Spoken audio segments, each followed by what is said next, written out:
My guest at the Writers' Gym today is Jenny Rogers. One of the UK's most experienced executive coaches, Jenny has been a writer and editor throughout her career. Her book, Are You Listening?, published by Penguin Random House, tells human stories from the perspective of a coach. It tackles common human dilemmas, such as how to overcome shame after a mistake, how to face disappointment and bereavement, what it means to start a new career or recover a more honest self after making a fortune or after life as a celebrity. During her stint as a BBC TV producer, she commissioned and edited many best-selling books, including Delia Smith's Cookery course and Madhur Jaffrey's Indian Cookery. Recent titles include Personality Type, Understanding Yourself, Getting More of What You Want in 2024, and Fearless Coaching 2025. She is currently working on a book for women in midlife. This will be published in 2026 by Short Books.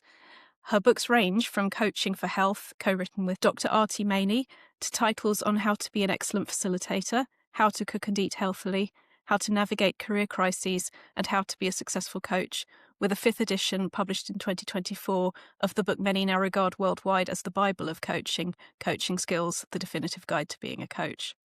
Jenny's philosophy as a writer is that, to adapt Dr Einstein's phrase, everything should be as simple as possible, but not more simple. Her aim is to tackle complex subjects in a way which makes them accessible. Jenny, as a way into why writing and coaching are important and how they work, that feels absolutely like both of them.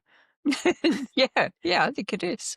Do you find that they have evolved together a lot?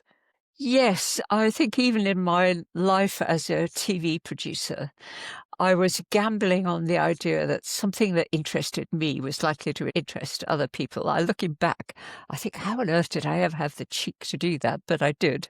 And at the same time, I saw my role as the newcomer to working as I was in TV with a lot of people who, including Delia, who were very expert, as encouraging them to assume that nobody really knew anything and that to start right from the beginning. So how you simplify a really complex subject? Coaching, which you quoted in your intro, is a very good example. It is a very complex skill. So how do you make it seem accessible and simple enough without losing the integrity of the subject? So that's a challenge, always. Absolutely. And there's certainly another parallel for me has been the unlearning of the defense mechanisms, certainly in writing, that we get, because I was talking to some clients about this in a group this morning about how at primary school, people have this memory of the idea that writing is meant to fall out of your head in the right order in beautiful sentences, start at the beginning, finish at the end, in tidy handwriting with neat paragraphs. And so many of the adults that I talk to now worry that they are not real writers because that's not what it feels like, as if it was ever like that for anybody. And it's so true for real life, isn't it? I mean, life off the page. We're trying to be adults a lot of the time, which is the opposite direction to authenticity.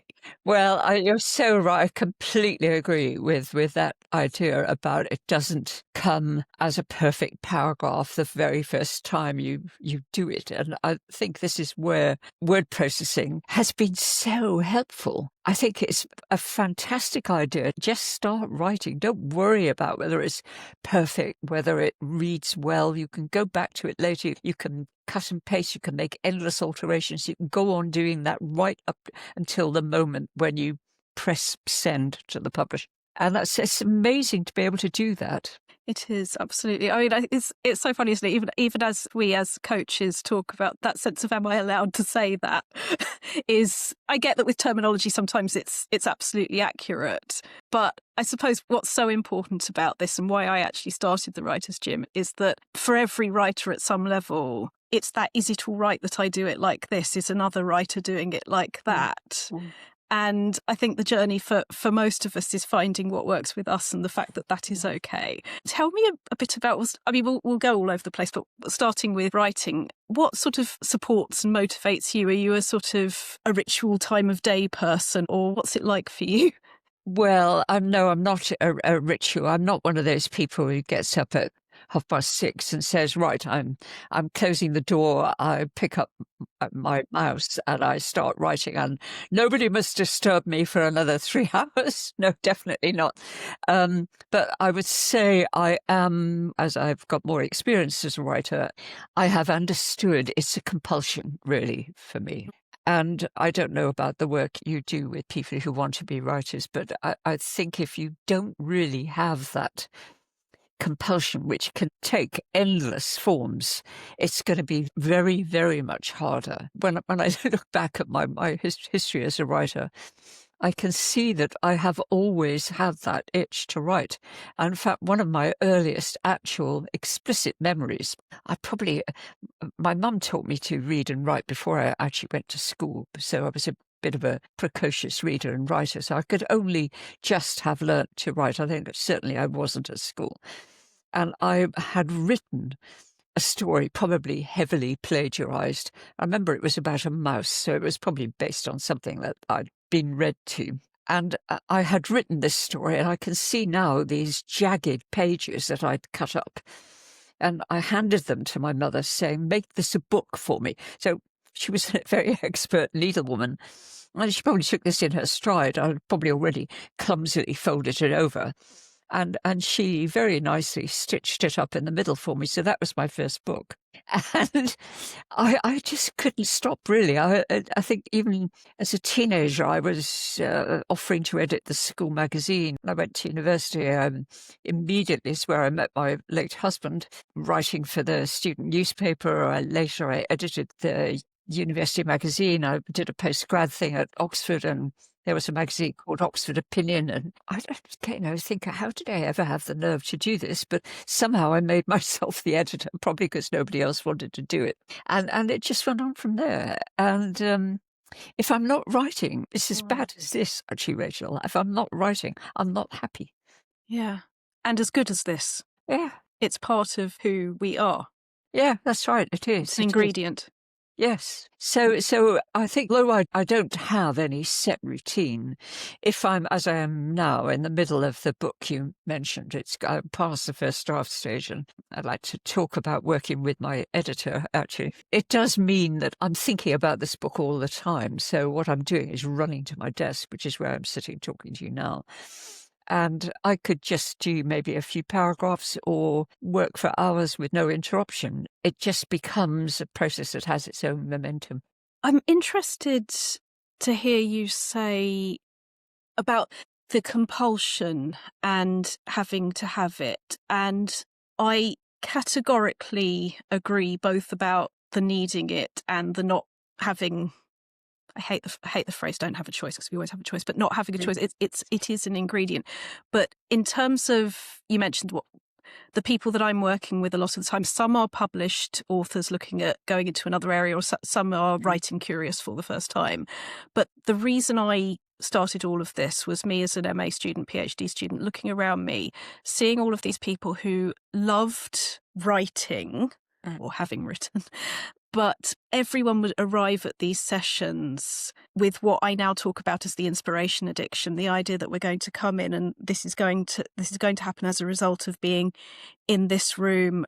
And then we're all inspired. We've all got these terribly good intentions. But then in the week between now and coming back with the same very good intentions, very little / bugger all has happened in between. And I remember looking around and thinking, well, if it's not about ability as a writer, because it wasn't, and if it wasn't about amount of time people actually had, because it wasn't. Some people, children, work, neither, all of the things. It was all of those different circumstances.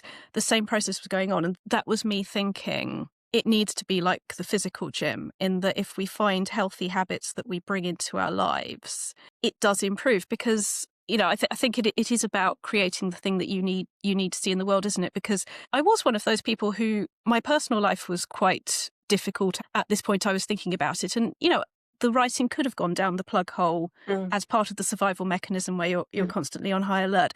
But instead, I used it as a facility to create the change I needed to see, which was have a space where you've got enough of your mental space that you can be present in the writing. You mentioned Alan, and we'll definitely talk about your husband, Alan Rogers.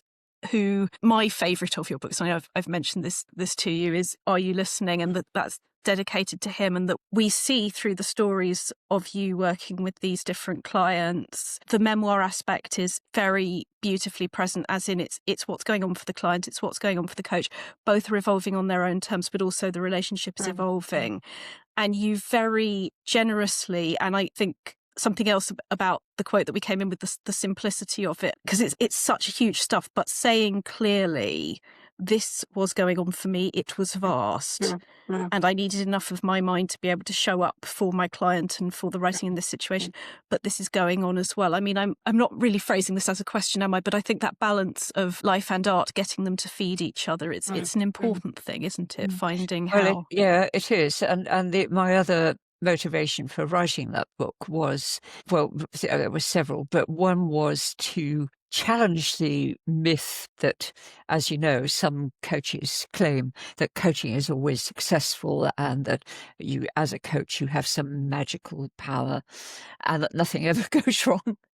And I wanted in that book to convey that sometimes things do go wrong, or sometimes they go right for reasons you don't really fully understand, but that also it's not a one-way exchange. Coaching isn't something you do to a client.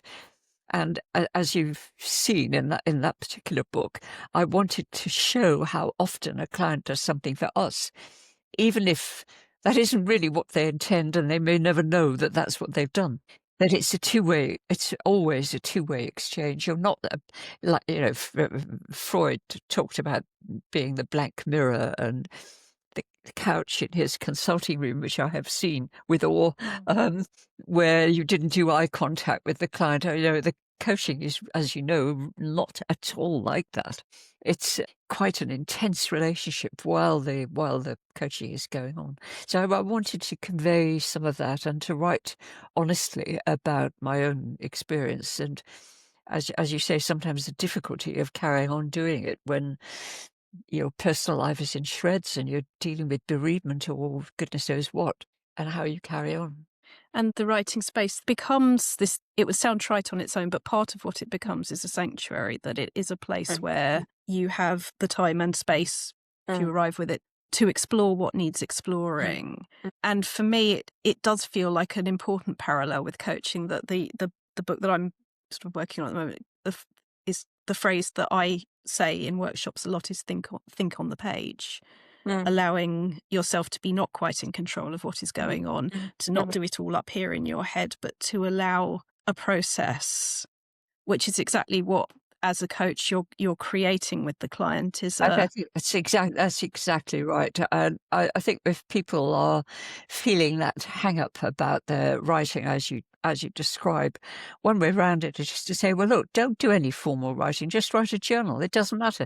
No, nobody else is going to read it unless you give it to somebody specifically. And just write. Just turn off that overthinking process in your head. Just write. It doesn't matter. A useful parallel that I've enjoyed over the years is that in reality it's more like painting than it is like people's ideas of writing, that you need to do that base layer before you start filling in the landscape. And that can be that thinking on the page, that throwing it down. Yeah, I think that's right. In terms of your own confidence, or when either life is taken over or you're not in the mood for it, what have you found helpful? Are you a sort of work through it, or are you an it'll be back when it's ready? Everybody has some version of the famous writer's block.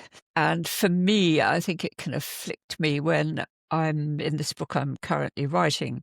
The first chapter has to set out some quite complex ideas, but you only have really 8,000 words to do it, which is not very much.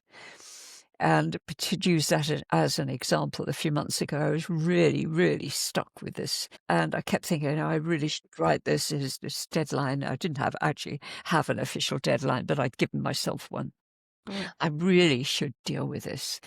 And what I did was to talk to my sons, who are not writers, and they just sort of listened in a kind of every now and again grunting encouragement.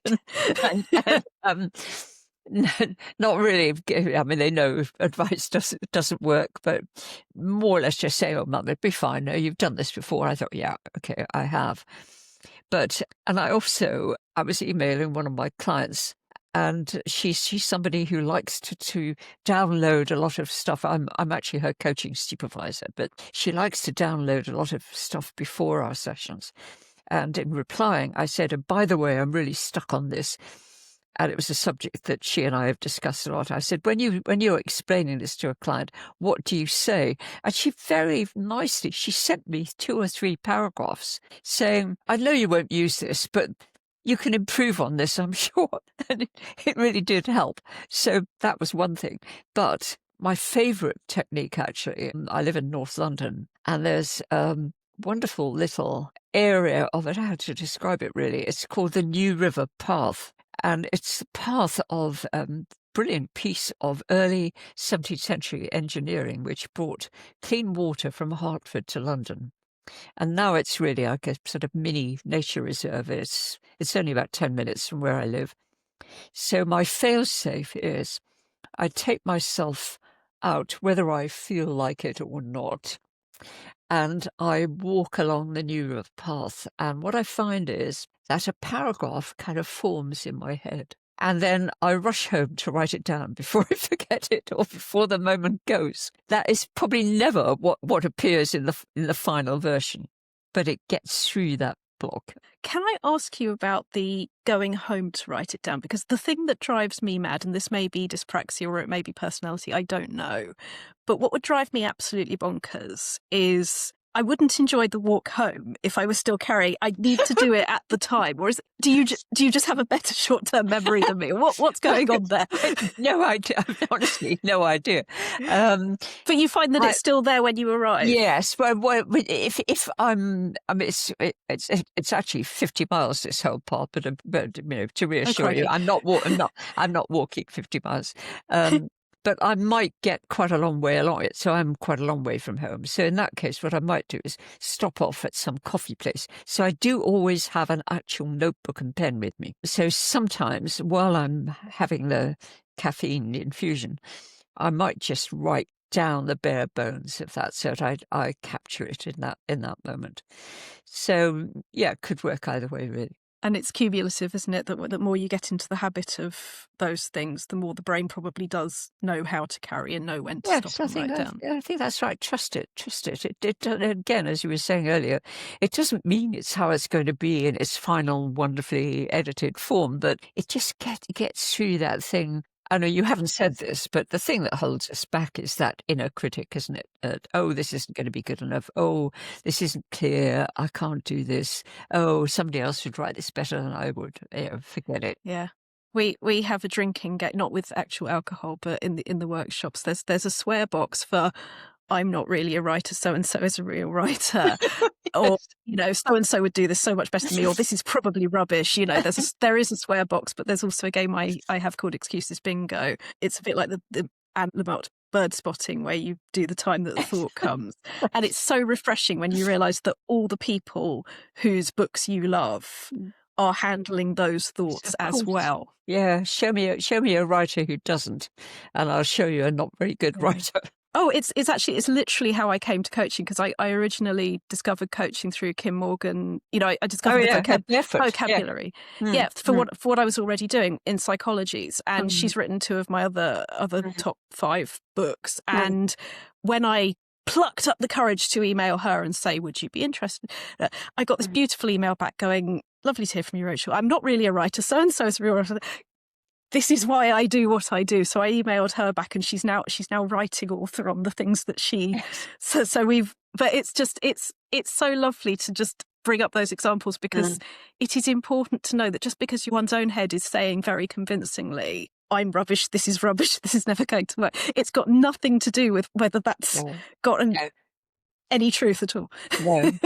No. And I think you also, as a writer, you have to put on your big girl pants and be prepared to show your work to somebody else. While accepting you may not agree with what they say, you may conclude they're completely wrong, but showing it to somebody else, you can learn so much from that.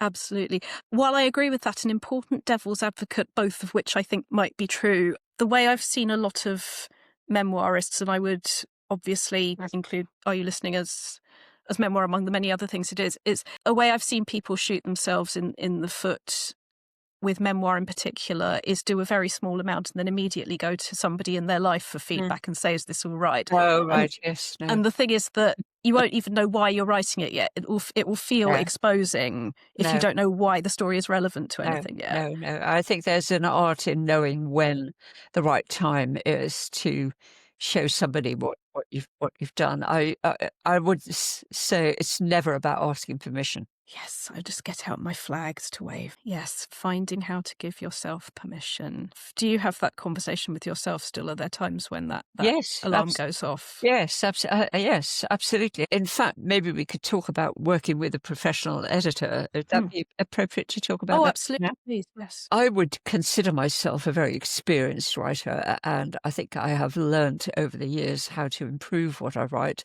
Just that's another thing, actually, that your first attempt is probably not going to be as good as your 10th or 11th attempt in terms of books or articles or whatever. But I would consider myself to be quite an effective editor of my own work before I show it to anybody else. I can spot repeated words in paragraphs. I can see long sentences. So I can deal with all that stuff that as a beginner writer, you probably need to learn how to do and how to read it with a more critical eye. For instance, when in a commissioning editor role of people who've never had really written a book before, I often found people, I don't know whether you find this with your clients, but they do back to front sentences. And if you read it aloud, you soon see, oh, there's something wrong with that. So I can spot that kind of thing.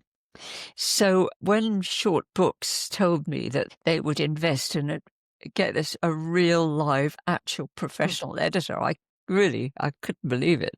And I wondered, because it's so many years since I've had anybody like that, to give any real input. It's a bit notional what publishers can provide because publishing is in such a state of distress, essentially. I couldn't believe my luck. And this is turning out to be the most amazing collaborative experience. I am thrilled to be working with her. Her name is Fiona Robertson, and she's an author herself. So it's just a wonderful balance between challenging me and suggesting things and knowing that it's still my book. And it goes back to your point about asking for feedback too soon or being over-influenced by what people say. So she and I have to balance this all the time. It's my book. She is very in tune with what I'm trying to say. And sometimes I will disagree with her, but I'm going through, I have this right in front of me right now. You see her comments. To get 75 comments on a chapter is just such a gift. It's just amazing. And I find I'm agreeing with her most of the time. I think it can be something very simple, like you don't need an A heading here, or as she's just written here, I don't think this case study makes sense. I don't understand what it's adding. Yeah, okay, she's right. I've just deleted it.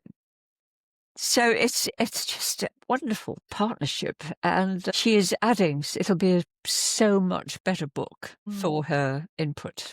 And you're reminding me of the coaching supervisor relationship in that it's not so much feedback as feedback from the person who is the right person to get feedback from. And I guess maybe that's one of the main differences is you've got the right editor for you and you know that, so you can.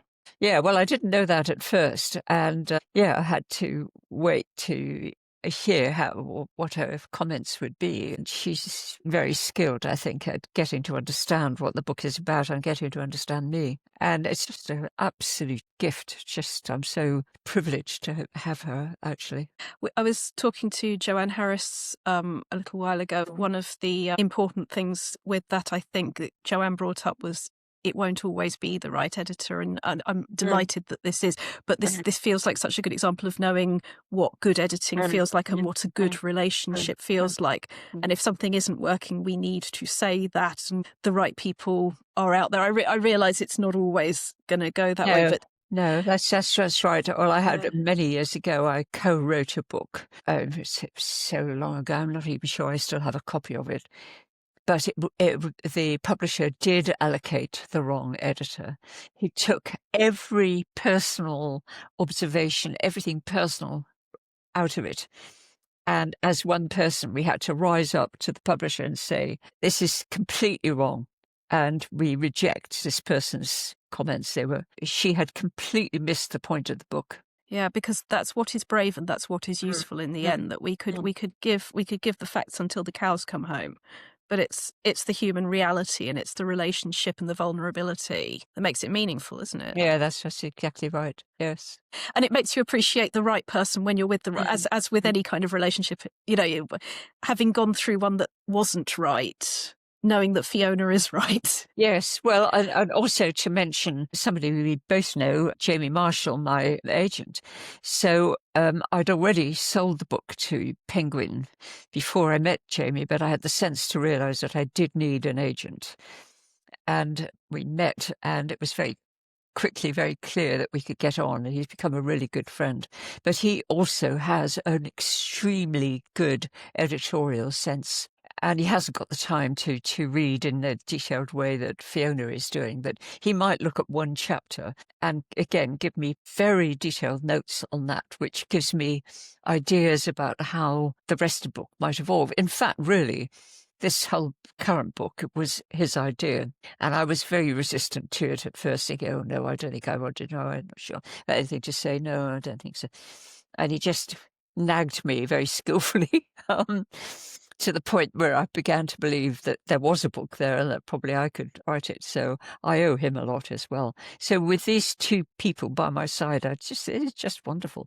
So having done a lot without, if I'm right in terms of the years, which I may or may not be, having done quite a lot without an agent, or was he? Did you have a different agent before him, or was he your first agent? No, he was. Sure. Well, I did have an agent where the relationship never really worked out. So, to all intents and purposes, yes, he was the first one. I guess, again, as with the editors, therefore knowing more about what one does want from the relationship. And it is something that happens to authors a lot, isn't it? That you will find people who have had previous editors or agents where it wasn't working. And it's always, you need to say, don't you? You need to realise, when a relationship doesn't work, there's better things out there. I know you said that you are not a this time of the day person, but if you were holding that magic wand of here are the perfect but the writing conditions that help, what helps? What's a good condition of some kind? Well, I'm not sure this is the answer to your very good question, but I think it starts with having an idea which is burning away at you that you feel has to be expressed. And then it's a question of how you take it forward from there. So I think you get as many answers as there are writers to that. Of some people probably sit down and write a proposal straight away. Some people would try it out on people.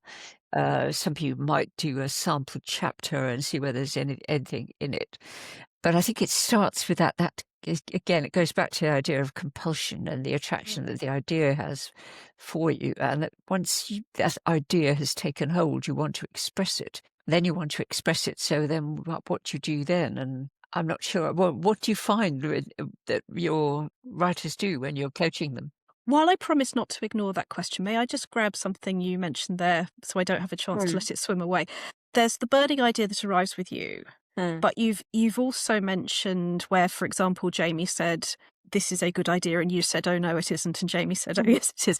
And you came around to the idea that, yes, in the way that I'm thinking about it, the world could do with this. This is a good thing for this industry, this readership to have. It's almost like, from, not that I've been in it, but BBC examples. I mean, what I've actually got in my mind is small films. When I've heard Oliver Postgate talk about how he came up with what I would argue is one of the great genius ideas of all time, Bagpuss, it was certain parameters that had been handed to them. They did not have all the money or all the time in the world, and they created something so marvellously itself and so magical and of that moment, just a world so true to itself, because of those confines. So I accept that might not be as fun a way of beginning as when the idea arrives, but I don't know about you. I think I've done some of my best work when I've gone, well, this is never going to work, and I've got this many words and this much time, and here it is. And where did that come from?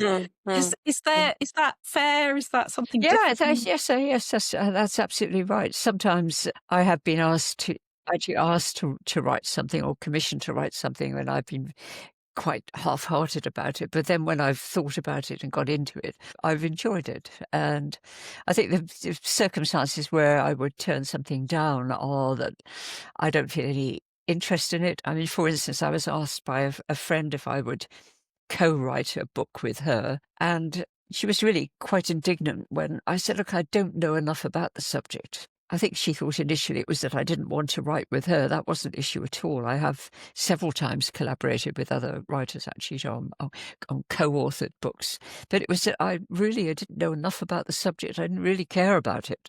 And I just knew I wasn't the right person to work with her. So I said no to that. But yeah, I think it's important to keep an open mind and think, well, do I know something about this?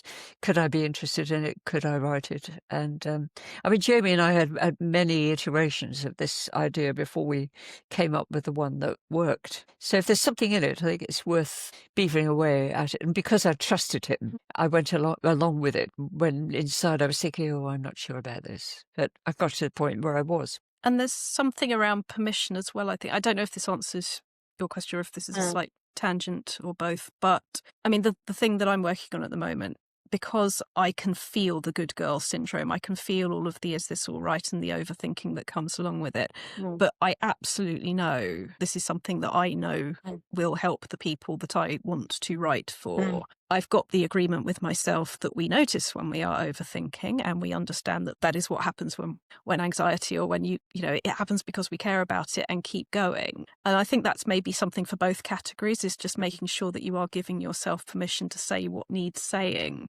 Yeah, I think it's a bit of a mysterious process, this. If I think back to the Delia days of Delia Smith, I described this actually in this current book, going to the guy who was then running BBC Books and saying, well, we had already commissioned the TV series, but saying to him that what I was suggesting was 3 separate volumes to go with the 3 separate series of 10 programs that would eventually be published as a compendium. And I remember him looking at me and saying, but Jenny, surely everybody knows how to cook. I think he meant my lovely wife knows how to cook.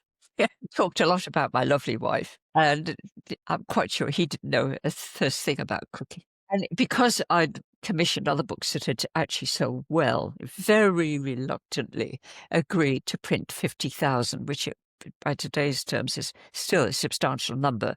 I'd asked him for 200,000, and all right, since it's you, okay, well, we'll do 50,000, but I don't think it'll sell. And in those days, you could, can't do it now, but we had a dummy of the book made with the cover, and Delia would hold it up saying, buy me, buy me. And the book sold out in 3 days. And I've very naughtily, I had viewers writing to me, bookshops writing to me, saying, well, why can't I buy this book? Very naughtily, it was literally a stack of letters, several hundred letters. I bound them all up and I sent them to him, saying, I think you should reply to these. Yes. I got a tap on the wrist from my boss for doing that, but well, you get a salute from me. You get a standing ovation. That book has sold 6 million copies. I mean, but I'm looking back, I think, how did I have the nerve to trust my own judgment on that? But I did. I thought, I don't know how to cook. I don't. I know I'd watched my mother cook, but I couldn't cook. I was living in London, eating out in all our lovely restaurants, wanting to make the same thing myself. I didn't have a clue. I thought, well, if this happened to me, there must be thousands, millions of people just like me. And this is what I think so many of my members and listeners will need to hear, and that we all need to get used to reminding ourselves, is that if this is useful to me, or if this is something I struggle with, so do lots of other people out there. And it is on us to let creativity, not anxiety, be how that software operates, that the what ifs we create are really, really powerful. I love that. Creativity, not anxiety, yes. and trust that you can do it, and that maybe if there are bits of it that you find difficult, there might be somebody out there who can help you. Yeah, absolutely. And asking, we have a bookmark of writing advice that isn't about writing, and say the thing is the first thing. The idea is the best writing advice is never about writing, and it's never advice. But the things that you can do to just get yourself in that zone is fantastic.